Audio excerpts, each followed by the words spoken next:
Hello friends, welcome back to my channel. कैसे हैं आप सब? आई होप आप सभी अच्छे होंगे, स्वस्थ होंगे और अपनी अपनी लाइफ में मस्त होंगे। आप सभी को प्रणाम, नमस्ते। तो चलिए व्लॉग शुरू करते हैं। सबसे पहले आपको जल्दी से दिखा देती हूँ, एक छोटी सी क्लिप है लंच में हम लोगों ने क्या खाया है, वो देख लेते हैं, फिर आगे की बातें करते हैं। तो ये देखिए, बढ़िया सा लंच बनाई थी, चिकन बनाई थी, लेकिन थोड़ा सा ही बनाई थी क्योंकि फिर डिनर के लिए ना चिकन ही बनाऊंगी, लेकिन चिली चिकन। तो इसीलिए चिकन करी बनाई तो थी, लेकिन थोड़ा सा, और गर्मा गर्म राइस। और साथ में मुझे है ना भूख नहीं लगी थी, तबीयत थोड़ी बिगड़ी हुई है, तो इसीलिए जिस बर्तन में राइस बनाई उसी में थोड़ा सा ले ली हूँ, बस खाऊंगी। तो देखा आपने, हम लोगों का लंच था गर्मा गर्म राइस और चिकन। मुझे भूख नहीं थी, नाश्ता की थी ना देर से, तो इसीलिए मैंने थोड़ा सा ही खाया था। एनीवेज, अब फिर जाऊंगी किचन में डिनर की तैयारी करने के लिए, और आज डिनर के लिए सोची हूँ बनाऊंगी रोटी और चिली चिकन। तो वही सारी तैयारी करेंगे, चलिए किचन में ही, और उसके बाद आगे की जो भी बातें हैं वो वहीं करते रहेंगे खाना बनाते बनाते। तो व्लॉग अच्छा लगेगा आप लोगों को, देखिएगा आखिर तक, और वीडियो पे एक लाइक कर दीजिए, चैनल पे न्यू है तो चैनल को सब्सक्राइब कर लीजिएगा। चलिए किचन में ही चलते हैं, वहीं बातें होंगी खाना बनाते बनाते। आदि पीछे बैठा है, लंच उसका हो गया, अभी थोड़ी देर में उसकी टीचर आएंगी तो वो पढ़ने लग जाएगा। तो ऐसे भी इसीलिए मैंने ये वाला टाइम चुना है, क्योंकि टीचर आने वाली है ना, तो फिर किचन में जाके मैं खाना बनाऊंगी, वो अपना यहाँ पढ़ाई करेगा, और फिर जब टीचर चली जाएंगी इसके बाद मैं फिर बैठूंगी एडिटिंग वगैरह के लिए, क्योंकि रूम मेरा एक ही। पुराने व्यूअर्स को पता ही है, और नए व्यूअर्स के लिए बता रही हूँ। तो एनीवेज, चलिए किचन में चलते हैं, खाना बनाते हुए ही बातें करेंगे आगे। तो डिनर के मेनू में क्या है वो तो मैं पहले ही बता चुकी हूँ। चिली चिकन बना रही हूँ और साथ में बना रही हूँ रोटियाँ। तो चलिए आज भी अपने लाइफ स्टोरी की ही एक कोई कहानी निकाल के लेके आती हूँ पिटारे में से आप लोगों के लिए। और इस कहानी को सुनने के बाद आप लोग बताइएगा कि मेरा जो हस्बैंड है उसे पति कहा जाए या पनौती। ऐसा क्यों कह रही हूँ, ये सब कुछ आपको पता चलेगा, बने रहिए, पूरी बात सुनिए, और इसके बाद आप लोग कमेंट कीजिएगा कि ये इंसान जो है ये पति कहलाने लायक है या पनौती कहलाने लायक। दरअसल बात है उस समय की, जब मैं ससुराल में तो ऑफकोर्स थी, और जो आदि का फादर है वो पैसे नहीं देता था घर में, मतलब किल्लत रहती थी, छोटा बच्चा था, आदि भी छोटा था, और दिक्कत होती थी कई तरह की चीज़ें, काफ़ी बार पहले बताई हूँ। तो इसीलिए मैंने मेहंदी क्लासेस शुरू की थी, फिर मेहंदी क्लासेस भी बहुत दिनों तक नहीं हो पाया था। रीज़न मैंने पहले व्लॉग्स में बताया है, आप लोग glimpse of my life story के सारे व्लॉग्स देख लीजिएगा, प्लेलिस्ट है glimpse of my life story, तो वहाँ आपको सारी बातें पता चल जाएंगी। तो मेहंदी क्लासेस शुरू की घर पे, वो नहीं हो पाया। फिर रेंट में एक दुकान लेके कुछ दिनों तक मैंने काम किया, मतलब फूड रिलेटेड, मोमोज वगैरह बनाती थी।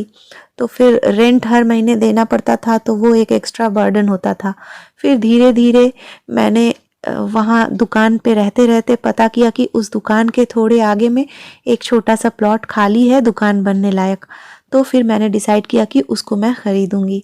तो फिर पैसे तो मेरे पास थे नहीं, और हस्बैंड तो उस लायक का था ही नहीं जो घर में खर्च ही नहीं देगा खाना वाना, तो फिर वो क्या ही पैसे देगा दुकान खरीदने के लिए। लेकिन हाँ, परमिशन उसके तरफ से था कि काम करो, क्योंकि काम करूँगी तो पैसे तो घर में ही लेके आऊँगी, ये चीज़ उसके मन में थी। तो खैर, फिर पैसे मुझे कहाँ से मिलेंगे, उस वक्त ना ही मेरे पास कोई सेविंग्स थी ना ही कुछ था। मेहंदी क्लासेस से भी जो भी थोड़ा बहुत अर्न की थी, तो वो सब ना बच्चे के पीछे ही चला जाता था, क्योंकि जब बच्चा छोटा रहता है तो समझ सकते हैं आप कितनी सारी चीज़ें ज़रूरत होती है। लैक्टोजन जो दूध होता है, इसके अलावा सेरेलैक होता है, बहुत सारे डाइपर्स लगते हैं, कितनी सारी चीज़ें लगती हैं, तो वो सब में मेरे पैसे चले जाते थे। क्योंकि मैं आदि के लिए ना कोई कॉम्प्रोमाइज़ नहीं करने मांगती थी, इसीलिए तो काम ही करना शुरू की थी कि आदि को किसी भी तरह की दिक्कत ना हो। तो खैर, फिर पैसे की ज़रूरत पड़ी, और पता चला कि 65,000 या समथिंग का वो प्लॉट मिलेगा, मतलब बहुत बड़ा नहीं, 10 बाई 12 का एक छोटा सा जगह। और वो भी जो है ना इलीगल बनता था। वहाँ जहाँ हम रहते थे ना, खड़गपुर में रेलवे क्वार्टर में रहते थे, तो वहाँ पे जो भी दुकान होते थे, जैसे कोलकाता में फुटपाथ सब होते हैं ना, तो उसी तरह का समझ लीजिए, इलीगली होता था वो सारी चीज़ें। लोग बना लेते थे अपना अपना प्लॉट बना बना के रोड के साइड में, और उसके बाद होता ये था कि रेलवे की ज़मीन रहती थी, तो फिर 10-12 साल 15 साल के बाद एक बार क्या होता था, रेलवे की तरफ से आके वो सारा जो भी दुकान है वो तोड़ दिया जाता था, और फिर कुछ देर का इंटरवल के बाद लोग फिर से अपना अपना जो भी प्लॉट था, अपना अपना स्पेस देख के फिर से धीरे धीरे दुकान बना लेते थे। तो यही चलता था वहाँ पे। तो ऐसा ही एक प्लॉट वहाँ पे खाली था, 65,000 में मिल रहा था। तो मैंने सोचा अगर मैं किसी तरह से ख़रीद के अपना एक छोटा मोटा सा दुकान बना लेती हूँ इस पे, तो मेरे बहुत सारे पैसे बच जाएंगे, क्योंकि इलेक्ट्रिक बिल अलग से देना पड़ता था, फिर दुकान का रेंट देना पड़ता था। और क्योंकि घर में जब एक बच्चा है तो ऑब्वियस सी बात है कि बहुत रेगुलरली दुकान जा पाना मुश्किल है। कभी बच्चे की तबीयत ही ख़राब हो, कभी कुछ हो, तो बहुत बार नहीं जा पाते थे। लेकिन फिर भी रेंट जो है समय से देना पड़ता था, तो वो थोड़ा दिक्कत होता। तो मैंने सोचा कि नहीं, बहुत अच्छा रहेगा अगर मैं अपना खुद का दुकान बना लूँ। तो दुकान बनाने के लिए मैंने पापा से पैसे लिए और मैंने कैलकुलेट किया, मतलब जो भी है टोटल में मुझे करीब 1,20,000 रुपये खर्च करने पड़े थे। मतलब 65,000 का वो प्लॉट छोटा सा आया था और उसमें 10 बाई 12 का एक छोटा सा दुकान बनाने के लिए सब बना के ऑल टोटल जो खर्च है 1,20,000 का आया था। तो मेरे पास सच में कुछ भी पैसे नहीं थे उस वक्त, और हस्बैंड तो 1 रुपया भी देने वाले थे नहीं। तो फिर मैंने पापा से 1,00,000 रुपये लिए थे उधार में कि पापा मैं फिर जब दुकान में अपना अर्न करने लगूंगी तो फिर आपको धीरे धीरे चुका दूंगी। तो पापा से मैंने 1,00,000 रुपये उधार लिया और बाकी जो 20,000 है वो मैंने मम्मी से लिया था। तो खैर 1,20,000 रुपये तो मुझे मिल गए। और वो प्लॉट जब खरीदने गई ना, तब पता है मेरा हस्बैंड जो है, पैसे देना तो नहीं है लेकिन जब एडवांस करना है या वो सब जो होता है ना फॉर्मेलिटीज़, पेपर वर्क्स वगैरह, तो वो सब में वो आगे आगे जाके कि हाँ चलो मैं करवाता हूँ, मैं दूंगा, मतलब पैसे अपने हाथ से देना है ताकि दिखाने के लिए लोगों को कि देखो मैं अपनी वाइफ के लिए पैसे दे के दुकान करवा दे रहा हूँ, कितना अच्छा हस्बैंड हूँ। लेकिन असली में वो पैसे जो है ना पापा से उधार लेके आई थी। एनीवेज, अब प्लॉट तो खरीद ली। अब मैंने अपने हस्बैंड से कहा मुझे तो वो जो मिस्त्री वगैरह चाहिए, जो लोग सीमेंट वाला मिस्त्री होता है ना सब, तो वो लोग रहेंगे तभी तो बन पाएगा। और फिर कहाँ से ईंट बालू सीमेंट ये सब कहाँ कहाँ से खरीदना है, मुझे तो कुछ भी नहीं पता था खड़गपुर में, क्योंकि घर पे ही मतलब रह के एक हाउस वाइफ थी, तो आप समझ सकते हैं ये सब बाहर की चीज़ों का आइडिया नहीं रहता है। और मुझे तो ख़ास करके और भी ज़्यादा नहीं था, क्योंकि मैं जो हूँ ना एकदम, आप समझ सकते हैं कि मतलब एक भोली भाली सी एकदम घरेलू टाइप की लड़की वैसी ही थी, बाहर ज़्यादा घूमना फिरना वैसी लड़की थी ही नहीं। तो मुझे एकदम ये सब का आइडिया नहीं था। और हस्बैंड जो है वो बोले वो सब हेडेक मैं नहीं पालूंगा, अपना खरीदी हो तो अपना खुद से देख लो कहाँ से क्या करोगी। अब हो गई मुझे बहुत मुश्किल। मैं अलग अलग लोगों से, जहाँ प्लॉट खरीदी थी वहाँ दूसरे भैया लोग का दुकान था ना सब लाइन से, तो वहाँ पूछती थी कि कहाँ मिस्त्री मिलेगा, कहाँ ऐसे ईंट खरीदना है ये वो। तो नहीं हो पा रहा था सही से मुझसे, मतलब क्योंकि कभी की नहीं थी ना इस तरह से बाहर घर से निकल के काम वाम, तो मेरे लिए बहुत डिफ़िकल्टी हो रही थी। फिर आखिर में क्या हुआ, मेरा भाई जो है वो कलकत्ता से मिस्त्री लेके आया खड़गपुर में, कि वो मिस्त्री लोग जो है वो लोग भैया लोग वहाँ रह के खड़गपुर में मेरा दुकान बना के कंप्लीट कर देंगे और इसके बाद फिर चले जाएंगे कोलकाता। तो मतलब ऐसा ही नालायक ही कहेंगे, ऐसा हस्बैंड है कि मतलब नहीं करके दिया हेल्प थोड़ा सा भी कि मिस्त्री वगैरह ढूंढ दूँ। एनीवेज 3 लोग शायद मिस्त्री आए थे और मेरा भाई भी जब तक दुकान बना नहीं मेरे घर पे ही रहा। तो घर 3 लोग मिस्त्री थे, मतलब 2 मिस्त्री 1 हेल्पर, इस तरह से वो लोग आए थे। और वो लोग खुद भी चाह रहे थे जितनी जल्दी हो सके, छोटा सा ही तो दुकान बनाना था, जितनी जल्दी हो सके काम ख़त्म कर लूँ और वापस चले जाऊँगा कोलकाता। तो वो लोग जल्दी जल्दी अपने काम में लग गए। अब मिस्त्री अगर आए हैं मेरे घर में, सोचिए इतने दूर से, तो उन लोगों को रहने की जगह या वॉशरूम वगैरह के लिए तो देना पड़ेगा। तो हस्बैंड ने साफ मना कर दिया कि घर में मैं अलाउ ही नहीं करूँगा। तो अब फिर एक बड़ी मुश्किल हो गई। लेकिन वो मिस्त्री लोग क्योंकि भाई लोग के जान पहचान के थे ना, तो बड़े ही अच्छे थे, पोलाइट बिहेवियर के थे, क्योंकि भाई लोग का भी बहुत सारा काम वो लोग करते थे कोलकाता में, तो बहुत अच्छा बिहेवियर के थे। वो लोग बोले ठीक है कोई बात नहीं, जिया जी नहीं रहने दे रहे तो हम लोग मैनेज करेंगे किसी तरह। तो एक रात तो उन लोगों ने, 1 या 2 रात बेचारों ने छत पे गुजारा, हमारे छत पे। ना ही सोचिए सोने को गद्दा है, ना तकिया है, ना कुछ है। और बहुत मुझे ही ख़राब लग रहा था कि कोई आया है इतनी दूर से और उसको रहने के लिए मेरे हस्बैंड ने जगह भी नहीं दिया। हालांकि बालकनी वगैरह भी थी, कॉरिडोर था, कहीं भी थोड़ा सा देने से एक चादर बिछा के भी वो लोग सो लेते, लेकिन अलाउ ही नहीं किए मेरे हस्बैंड। तो अब क्या किया जाए, सारे मिस्त्री लोग जो है वो छत पे गुजारे और बड़ी मुश्किल से गुजारे। और घर पे मैं खाना बना के एटलीस्ट उन लोगों को देने लगी कि दोनों टाइम खाना तो दूं। तो 2 टाइम का खाना देती और नाश्ता मैं कहती थी वहीं जहाँ पे दुकान बन रहा है वहाँ खाने की और भी फूड स्टॉल्स थी, मतलब लाइन से बहुत सारे दुकान रहते हैं ना। तो मैं बोली थी नाश्ता आप लोग बाहर कीजिएगा, मैं हर रोज़ उन लोगों को पैसे दे देती थी, क्योंकि वो लोग कहाँ से करेंगे, मैं नहीं दूंगी तो बाहर आए हैं इतनी दूर, तो मैं दे देती थी पैसे, नाश्ता कर लेते थे वो लोग। इसके बाद जब खाना बन जाता दोपहर में वो लोग आके खा लेते।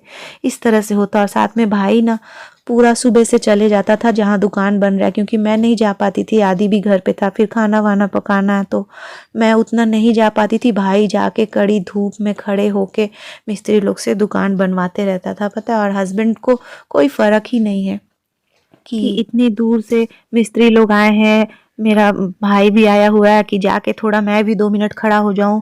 हॉलीडेज़ के दिन में भी वो जाना नहीं चाहता था, ऐसा इंसान है घर पे पड़े रहेगा। सैटरडे संडेज़ को भी जब ऑफिस नहीं है तभी भी जाके देखेगा नहीं, बस हाँ फॉर्मेलिटी के लिए शाम को जाएगा थोड़ी देर के लिए, क्योंकि जानता है कि कुछ खाना वाना अगर मेरे से नहीं बन पाया, मैं भी ना क्या करती थी दोपहर का लंच वंच बना के ना फिर मैं भी थोड़ी देर चल जाती थी, क्योंकि भाई भी कितनी देर तक वहाँ खड़े रहेगा, बैठने की भी जगह नहीं है, कुछ नहीं है। दुकान बनना समझ रहे हैं फ्लोर से लेके पूरा, और छत मतलब छत नहीं बनना था, वो टीन जो होता है ना टीन का लगा के दीवारें खड़ी करनी थी, फ्लोर भी बनाना था, तो जगह नहीं होती थी। बेचारा धूप में छाता लेके खड़े खड़े बनवाता था, तो वो भी तो थक जाएगा, उसे रेस्ट चाहिए। तो फिर जब मेरा घर का काम निपट जाता तो मैं जाके वहाँ खड़ी रहती कि भाई थोड़ा देर रेस्ट कर सके। इस तरह से बड़ी तकलीफ होने लगी।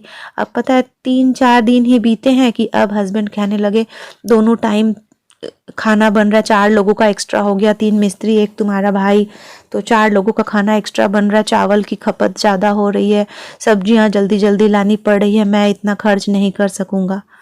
तो मुझे ना अपने नसीब पे भी हंसी आती थी, क्या ही बोलूं, कि मेरा एक भाई आ गया है, 2 मिस्त्री, और सिंपल खाना, ऐसा भी नहीं कि कोई बहुत दाल चावल और एक भाजी साथ में अचार, बस यही सब।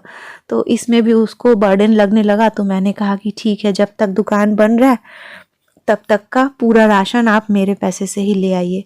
मतलब ये इंक्लूडेड था वो 1,20,000 में। मैंने सारा ये सब कुछ जोड़ के ही आप लोगों को बताया कि 1,20,000 ऑल टोटल लगा था। तो करीब करीब 1 महीना जैसा लग ही गया था पूरा दुकान बनने में। तो वो पूरा 1 महीने का जो घर का राशन जो है, चावल दाल से लेके सब्जियां, सब कुछ मेरे पैसे से ही आई। और वो इंसान बेशरम की तरफ फिर खाते रहा कि मैंने उसका भी पैसा बच गया उसमें भी, कि मिस्त्री लोग को देना पड़ रहा है बोल के। और पता है रात में ना कई बार ऐसा भी होता कि मैं थक जाती थी, तो रात को जाके रोटी सब्जी बनाने की एकदम इच्छा नहीं होती थी, क्योंकि पूरा दिन वहाँ हम और भाई पड़े रहते थे ना पूरा पूरा दिन, तो थक जाते थे। सच कहो कुछ काम नहीं भी करो, लेकिन धूप में अगर खड़े रहो ना छाता लेके इतना इतना सुबह से शाम, तो इंसान थक ही जाएगा ना। तो फिर मैं क्या करती थी, तड़का रोटी ऐसे सिंपल सिंपल जो ढाबे नहीं होते रोड साइड वाले, वहाँ से मंगाती थी, मिस्त्री लोग के लिए भी और अपने घर के लिए भी, कि सब लोग खा लेंगे। लेकिन वो इंसान मेरा हस्बैंड ऐसा है ना, एक दिन भी नहीं बोलता था कि ठीक है चलो आज मैं ही मंगा दे रहा हूँ, क्योंकि खाना तो हम लोग घर के लोग भी खा ही रहे हैं। लेकिन नहीं, उसमें ये सब नहीं था। वो बस सोच रहा था जितना पैसा बच जाए उतना ही अच्छा है। और इंसान के पास नहीं रहता है तब इंसान इस तरह की हरकत करे तो समझ में भी आता है। लेकिन सोचिए एक रेलवे का एम्प्लॉय, इतने इतने हज़ार हज़ार रुपए की सैलरी है, और उसके बाद ऐसी कंजूसी वो इंसान करता था लोगों के सामने भी। घर पे तो मेरे संग जो करता ही था, लेकिन कोई आया है तभी भी इंसान सोचता है कि थोड़ा शराफत दिखा दूं इंसानियत के नाते, लेकिन नहीं, उसके अंदर ये सारी चीज़ें थी ही नहीं। और हाँ, जैसे ही दुकान में फ्लोर बन गया ना, तो इसके बाद जो मिस्त्री भैया लोग थे वो लोग दुकान पे ही पूरी रात सो जाते थे, फिर जंगल में वॉशरूम जाते थे बेचारे, और एक तालाब था वहां जाके नहाते वहाते। इतनी मुश्किल तो उन लोगों को भी हुई, बस भाई घर आ जाता था। तो इसी तरह से बड़ी तकलीफ से दुकान को बना के खड़ा की, और इसके बाद ओपनिंग की, खाना वाना बना के वहाँ बेचने लगी काफ़ी कुछ। मतलब मोमोज हुआ, पाव भाजी हुआ, नूडल्स हुआ, egg roll, chicken roll, mix roll, इस तरह से काफ़ी कुछ कुछ इटालियन जैसे कि ब्रुशेट्टा, ये सारी चीज़ें ना, बहुत सारी आइटम्स इस तरह की मैं वहाँ शुरू कर दी बेचने के लिए। भोर में पता है सुबह 5 बजे से सारा मसाला वसाला सब रेडी करती थी, मतलब दुकान ले जाने के लिए घर पे ही रेडी करती थी। तो फिर हुआ कि घर पे खाना बना रहे तो सिलेंडर वगैरह के पैसे भी देने पड़ते थे। इस तरह से करके बड़ी मुश्किल से, बहुत तकलीफ़ की हूँ। सुबह 5 बजे से जैसे मोमो का मसाला रेडी कर ली, फिर दुकान में जाऊँगी तब वहाँ पे मोमोज़ बनने रहेंगे। इस तरह से पाव भाजी की भाजी बना के रखना, और फिर दुकान का सारा चीज़ जब तैयारी कर लेती खाना वाना का, तो फिर घर का खाना बना के रख के लंच सबको करवा के, सुबह दुकान मैं नहीं खोलती थी, सिर्फ शाम को एक शिफ्ट ही दुकान खोलती थी। सारा काम निपटा के उसके बाद जाती थी दुकान, और धीरे धीरे फिर डिनर का भी रोटी सब्जी बनाने लगी, चाय बनाने लगी। तो बहुत अच्छी सेल होने लगी मेरे दुकान में, क्योंकि खाने में स्वाद भी होता था मेरे। तो फिर पैसे आने लगे। तो फिर ये इंसान जो है, इसको था कि घर में पैसे नहीं दे रही है। देखता रोज ही था कि मतलब इतने इतने पैसे लेके आ रही है घर, इतना सारा सेल हुआ है, लेकिन घर में नहीं दे रही है।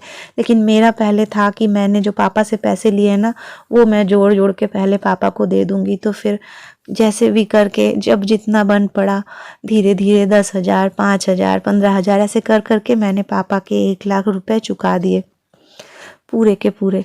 जिससे मुझे बहुत खुशी है कि मैंने अगर लिया था उधार तो मैं चुका पाई हूँ। अदरवाइज़ अगर मैं नहीं भी दे पाती तो पापा तो शायद मुझसे मांगते भी नहीं।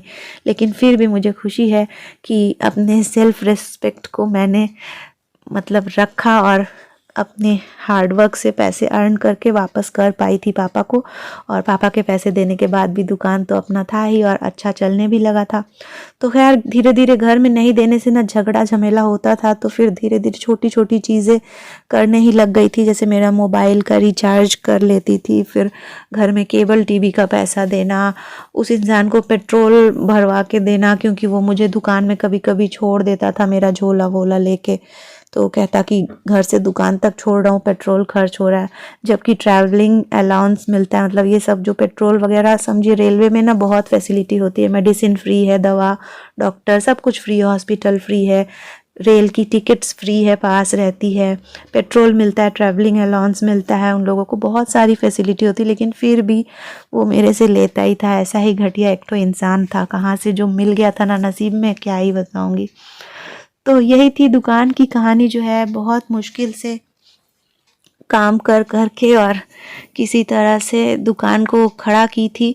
और खैर फिर इसके बाद आगे तो जब वापस आना हो गया तो दुकान बेच के आई भी, दुकान को बेची भी थी, बहुत अच्छे प्राइस में बेच के आई थी, जिसके वजह से कुछ सेविंग्स आज भी मेरे पास हो पाई हैं। तो एनीवेज आज का व्लॉग जो है यहीं तक रखेंगे। एक्चुअली रोटी बनाते बनाते ही मैंने आप लोगों को बाय किया ना, तभी व्लॉग ख़त्म करने का सोची थी। लेकिन फिर सोची चलो बर्तन जो धो रही हूँ वो भी दिखा देती हूँ, क्योंकि जब कहानियाँ सुनाने बैठती हूँ ना तो फिर लंबी चलती है मेरी कहानियाँ और क्लिप्स हो जाती है कम, तो इसीलिए मैंने खींच लिया था। अब आप लोग कमेंट करके बताइएगा ऐसा इंसान क्या पति कहलाने लायक है या पनौती, कमेंट कीजिएगा आप लोग। वो इंसान जो है ना वो भी व्लॉग्स को देखता ही है, मुझे पता है। तो ज़रा कमेंट भी पढ़ के देखेगा आप लोगों की क्या राय है उस इंसान के बारे में। एनीवेज आज का व्लॉग यहीं तक, और कल मिलूंगी फिर एक नए व्लॉग के साथ। आज की वीडियो अच्छी लगी हो तो वीडियो पे लाइक कर दीजिएगा, शेयर कर दीजिएगा, और चैनल पे न्यू है तो चैनल को सब्सक्राइब कर लीजिएगा। चलिए कल मिलती हूँ एक नए ब्लॉग के साथ। Bye bye.